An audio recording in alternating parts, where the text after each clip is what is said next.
Indian premier league చరిత్రలో ఒక్క పరుగు తేడాతో గెలిచిన లేదా ఓడిన మ్యాచ్లు ఎన్నో ఉన్నాయి. చాలా టీమ్స్ ఒక్క పరుగు తేడాతో ఓడాయి, అదే సమయంలో గెలిచాయి కూడా.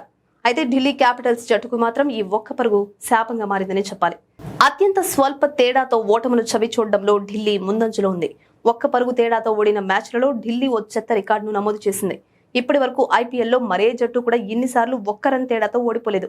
ఢిల్లీ క్యాపిటల్స్ ఒక్క రన్ తేడాతో ఓడిన మ్యాచ్ల జాబితాను ఓసారి చూస్తే 2015లో చెన్నైలోని ఎం చిదంబరం స్టేడియంలో చెన్నై సూపర్ కింగ్స్ పై మొదటిసారి ఢిల్లీ చేదు అనుభవాన్ని ఎదుర్కొంది.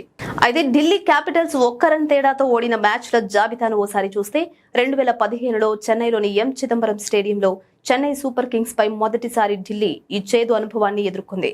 2016లో ఢిల్లీ వేదికగా గుజరాత్ లయన్స్ పై మరోసారి ఒక రన్ తేడాతో ఓటమి పాలైంది.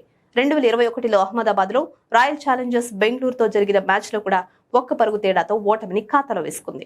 తాజాగా 2026లో గుజరాత్ టైటాన్స్ తో ఢిల్లీలో జరిగిన మ్యాచ్ లో కూడా ఢిల్లీ క్యాపిటల్స్ మరోసారి ఒక్క పరుగు తేడాతో ఓడిపోయింది.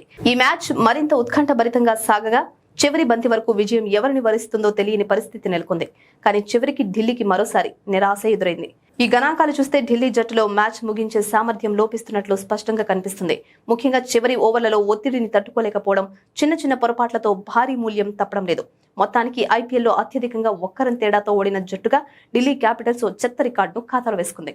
భవిష్యత్తులో ఈ రికార్డును మెరుగుపరుచుకుంటుందో లేదో చూడాలి.